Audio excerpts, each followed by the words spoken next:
7 اکتوبر 2023 کو فلسطینی مزاحمتی جماعت حماس نے اسرائیل پہ اٹیک کیا تھا۔ اس اٹیک کے بعد اسرائیل نے جہنم بنا دیا ہے غزہ کی پٹی کو۔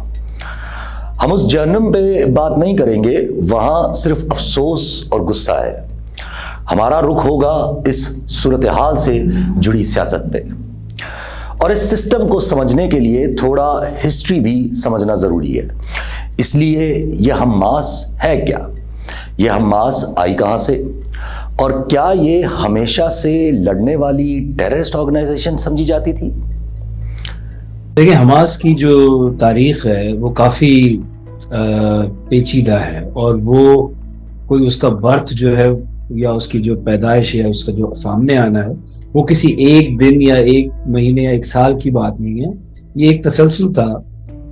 اصل میں جو ایجپٹ یا مصر کے جو اخوان المسلمین ہیں، یہ حماس اس کا سمجھ لیں کہ ایک آف شوٹ ہے۔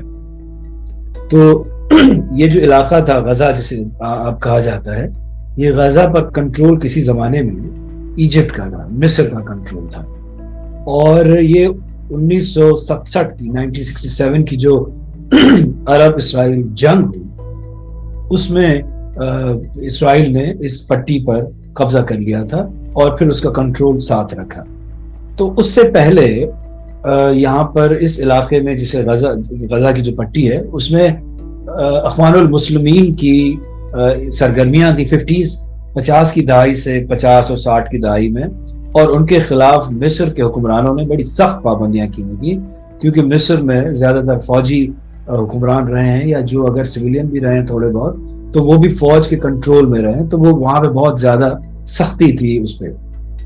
تو جب اسرائیل کا کنٹرول ہوا اس علاقے پہ، تو اسرائیل نے پھر ساری جو مذہبی اسلامی تنظیمیں تھیں ان کو آزادی دی، اور ان کا دل جیتنے کے لیے ان کو وہ ساری مراعات دیں جو ان کو مصر کے کنٹرول میں نہیں مل رہی تھی۔ تو اخوان المسلمین کو بھی اجازت دی گئی، اور اس زمانے میں 1979 میں کے زمانے میں وہاں پر جو احمد یاسین تھے، وہ اخوان المسلمین کے رہنما تھے اس علاقے میں۔ تو اس سے وہاں کے گورنر، اسرائیل کے گورنر ملتے تھے، اور ان کو کہتے تھے کہ آپ مسجدیں کھولیں، آپ لائبریریاں بنائیں، آپ اپنی تنظیم سازی کریں، چیریٹیز بنائیں۔ تو اس زمانے میں یہ آہستہ آہستہ یہ جو لوگ ہیں، احمد یاسین اور باقی، یہ سب جمع ہو رہے تھے، اور انہوں نے ایک طرح سے اس کی حماس کی بنیاد ڈالی۔ لیکن حماس جو ہے وہ اپنی اصل فارم میں 87 کے زمانے میں سامنے آئی ہے۔ 1987 میں، 87 کے زمانے میں ان سارے لیڈروں نے جو وہاں پہ جمع تھے اس علاقے میں، انہوں نے اسلامک ریزسٹنس موومنٹ کے نام سے تنظیم شروع کی، جو عربک میں حماس شارٹ فارم ہے اس کا۔ تو وہ 87 میں شروع ہوئی، اور اس کے بعد سے ان کے سب سے پہلے تو جھگڑے جو ہیں وہ پی ایل او سے ہوئے۔ پی ایل او جو سب سے بڑی آرگنائزیشن ہے فلسطینیوں کی، پیلسٹینین لبریشن آرگنائزیشن، اور الفتح جو یاسر عرفات کی پارٹی تھی، وہ اس کا سب سے بڑا گروپ تھا۔ تو سب سے پہلے حماس کی لڑائی جو ہے وہ پی ایل او سے ہوئی، اور 2007 میں اور 2006 میں بہت ان لوگوں نے ایک دوسرے کے کئی لوگوں کو قتل کیا۔ بعد میں پھر مصر نے ان کے درمیان صلح کروائی، پی ایل او اور حماس کے درمیان، لیکن اس وقت تک حماس بہت طاقتور ہو چکی تھی۔ اور اس کے بعد 2007 میں اس نے اسرائیل پر سمجھنے کے پہلا حملہ کیا، بڑا حملہ، اور اسرائیل نے اپنی فوج بھیجی، ان پر بمباری کی، اور 2009 تک کنٹرول رکھا غزہ کا۔ 2009 میں غزہ کا کنٹرول چھوڑا، اور 2007 میں جو الیکشنز ہوئے عرب علاقوں میں، فلسطین کے علاقوں میں، اس میں غرب اردن میں، ویسٹ بینک میں تو پی ایل او نے فتح حاصل کی، لیکن جو غزہ کا علاقہ تھا اس میں حماس کی جیت ہوئی، اور حماس کے منسٹرز اور حماس کی کاؤنسلیں بنی۔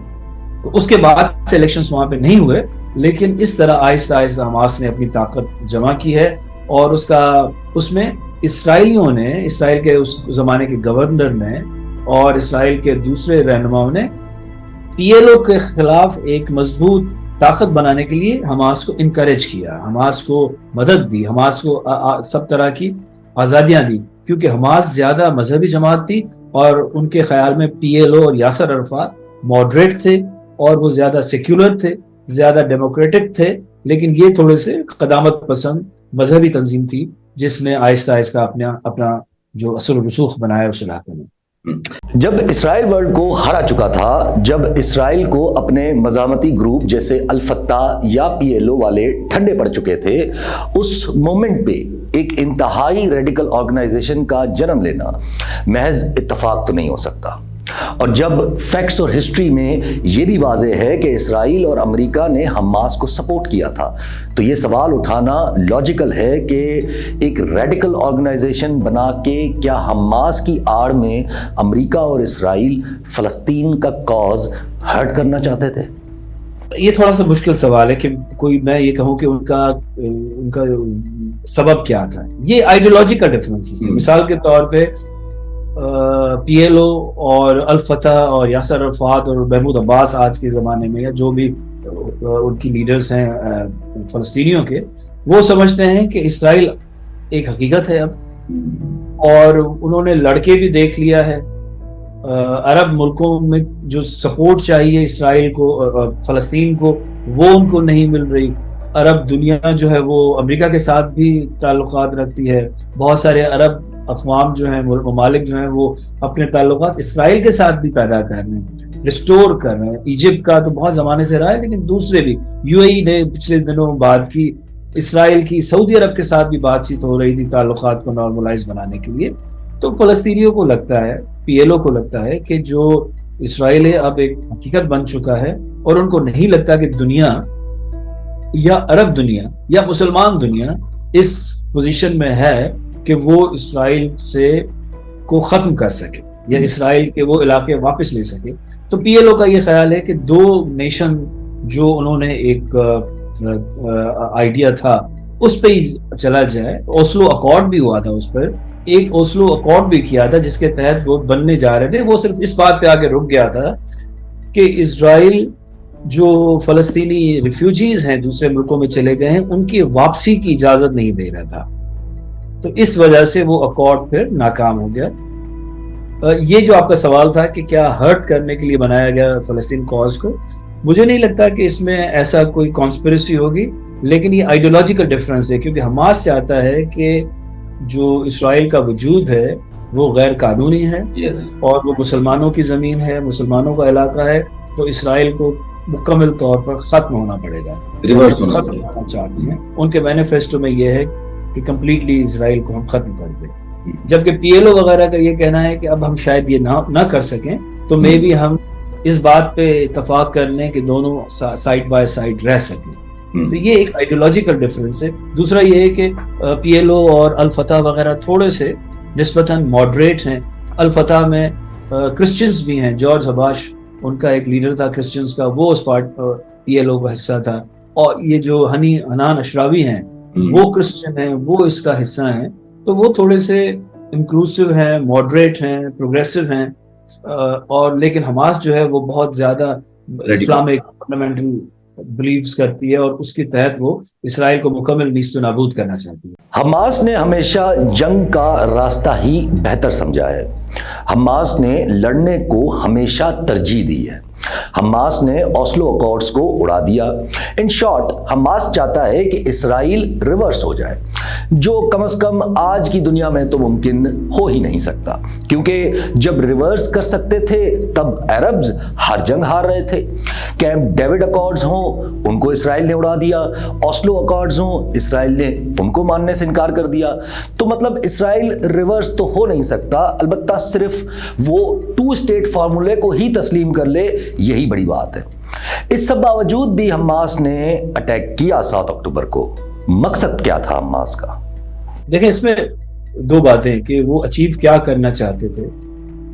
ان کو حماس کی جو آئیڈیالوجی ہے ان کا خیال یہ ہے کہ لوگوں کا مرنا ان کو پتا تھا۔ ایسا نہیں ہے کہ جب حماس نے یہ اٹیک ڈیزائن کیا ہوگا تو ان کو یہ پتا نہیں ہوگا کہ اس کا رد عمل بہت برا ہوگا۔ اور ان کو اندازہ تھا کہ ہو سکتا ہے کہ ہزاروں لوگ مارے جائیں فلسطین کے، لیکن انہوں نے یہ رسک لیا کیونکہ حماس کو لگتا تھا کہ اگر ہم نہیں بھی کچھ کریں گے اور ایسے ہی بیٹھے رہیں گے تو ہماری جو آئیڈیولوجیکل گول ہے وہ کبھی بھی اچیو نہیں ہوگا۔ تو مجھے یہ لگتا ہے کہ انہوں نے یہ کیلکولیٹڈ رسک لیا کہ لوگ تو مریں گے لیکن ہمارا ایشو جو ہے وہ انٹرنیشنل میڈیا میں آئے گا، انٹرنیشنل لیول پہ آئے گا، UN میں آئے گا، امریکہ بیچ میں آئے گا، مغربی ممالک بیچ میں آئیں گے، اسلامی ممالک بھی آئیں گے، اور وہاں پہ جو عام سویلینز، فلسطینی بچے، عورتیں، مرد مارے جائیں گے، ان کی تصویریں، ان کی فوٹیج، ان کی جب آہوزاری جو ہے پوری دنیا میں جائے گی تو سمپتھی پیدا ہوگی، جو ہوئی ہے اس وقت۔ مطلب کشمیر معاف کیجیے گا، اسرائیل اور فلسطین کا معاملہ اس اب سے تھوڑے عرصے پہلے تک لگتا تھا کہ بیک برنر پہ چلا گیا ہے، لگتا تھا کہ اس کی کوئی اب بات نہیں ہو رہی ہے اور اسرائیل جو چاہتا ہے وہ کر سکتا ہے، لیکن ایک دم سے اس حملے کے بعد اور اس کے بعد جو ری ایکشن ہوا ہے اس کے بعد سے فلسطین کا معاملہ ایک دم انٹرنیشنل ایجنڈے پہ آ گیا ہے، اور اب باتیں ہو رہی ہیں۔ بائیڈن نے بھی اس دن کہا کہ فی الحال تو جنگ جاری ہے اور اس وقت کچھ نہیں کہا جا سکتا، لیکن لانگ ٹرم حل اس کا یہی ہے کہ اس کا حل کوئی سیاسی انداز سے نکالا جائے۔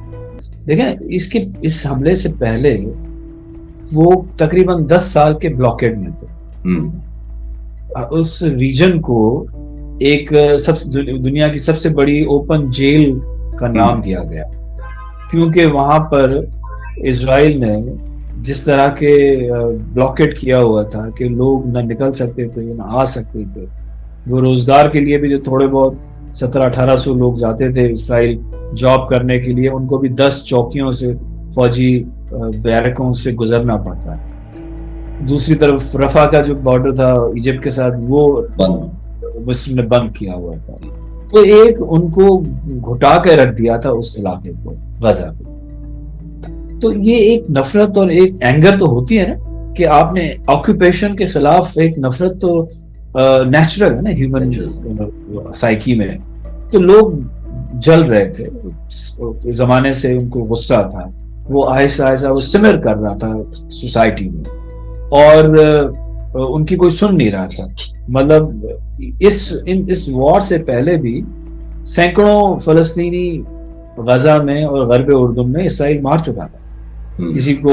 اچھا، وہاں پہ مسلسل ان کی جو آکوپائڈ علاقے ہیں فلسطینیوں کے، ان میں مزید وہ بستیاں بنائے جا رہا تھا، یہودی بستیاں آباد ہو رہی تھیں، ان کی پاپولیشن ڈیموگرافی چینج کرتا جا رہا تھا۔ جو علاقے تسلیم کیے تھے اسرائیل نے کہ جی وہ فلسطینیوں کے، ان میں بھی وہ آہستہ آہستہ پینیٹریٹ کر رہا تھا اس نام پہ کہ جی ہم سیکیورٹی اپنی بڑھا رہے ہیں۔ تو ایک نفرت اور ایک غصہ تو وہ سمر کر رہا تھا تقریباً 10-15 سالوں سے، تو وہ سمجھنے کہ اب پھٹ پڑا اس 7 اکتوبر کے واقعے کا، اس کو استعمال کیا، اس غصے کو حماس نے اپنے ایجنڈے اور اپنی آئیڈیالوجی کی بنیاد پہ۔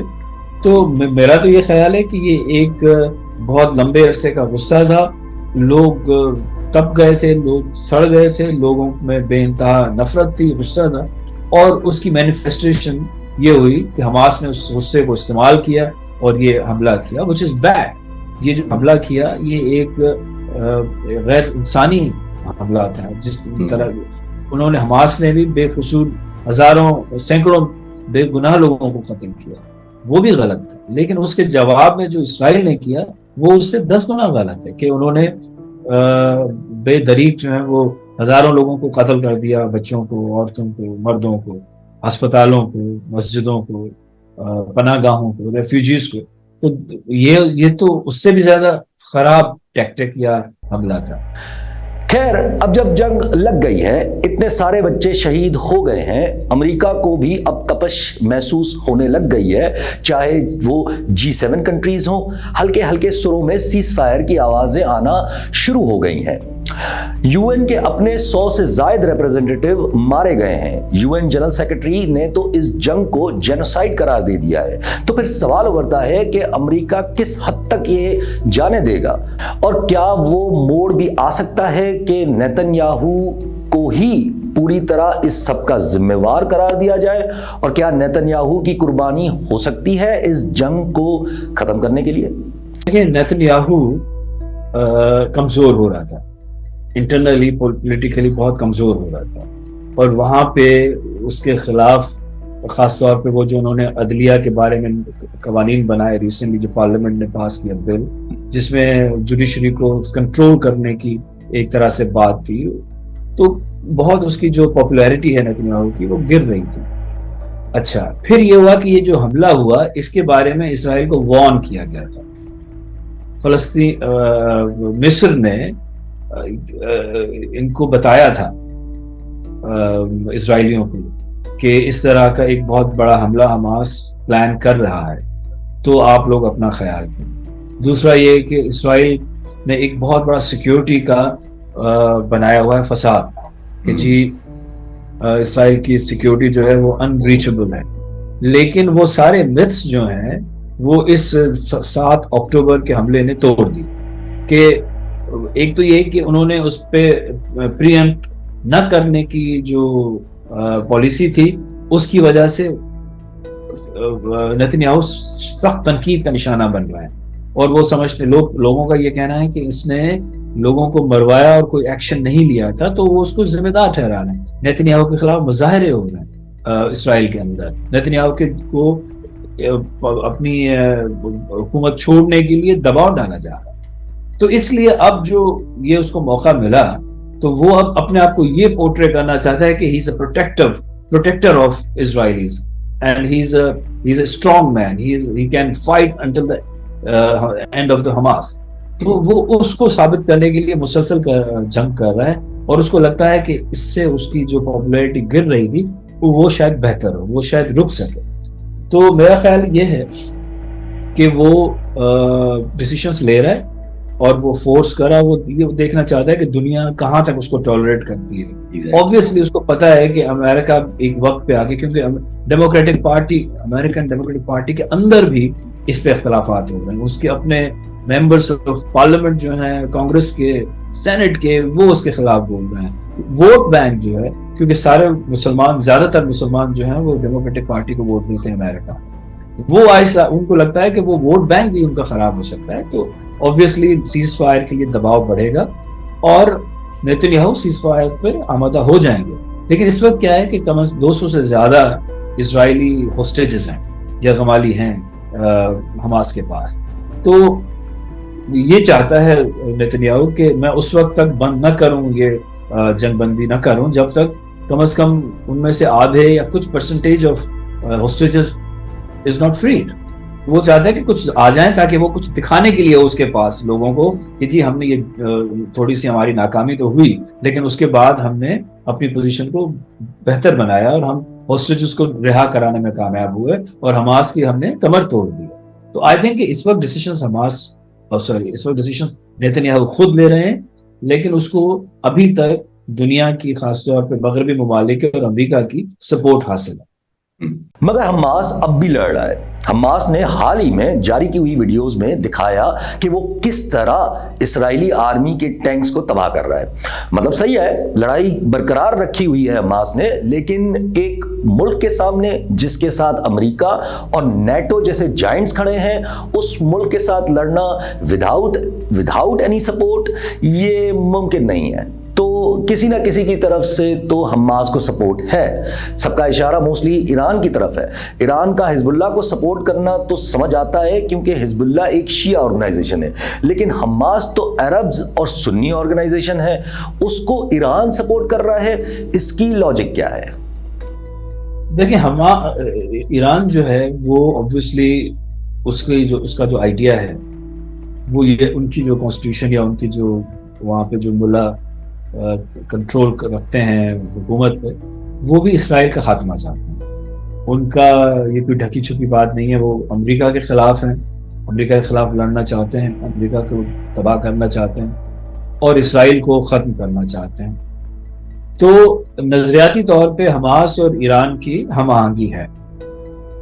میں کوئی ثبوت کے ساتھ تو نہیں بتا سکتا کہ جی اس طرح کی ہیلپ ہے، لیکن اب تک کے جو اشارے ہیں، اب تک کے جو دونوں کے حالات رہے ہیں، تو الزام یہی ہے کہ ایران حماس کو سپورٹ کرتا ہے، کیونکہ حماس کے پاس اور کوئی جگہ نہیں ہے سپورٹ حاصل کرنے کے لیے. حماس جو ہے وہ اس کو مصر سپورٹ نہیں کرتا، حماس کو سعودی عرب سپورٹ نہیں کرتا، حماس کو ترکی سپورٹ نہیں کرتا.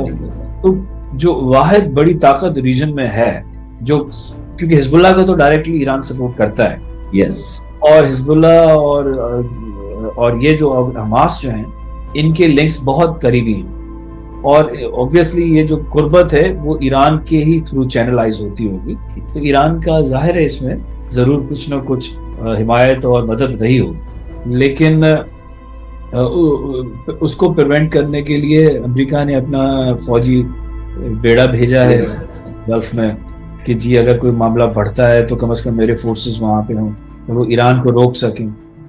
اور ایران بھی یہ سوچ رہا ہوگا کہ وہ کیا اس جنگ میں کودے یا نہ کودے، کیونکہ ایران کی اس وقت اپنی پوزیشن اکانومی کی بہت کمزور ہے.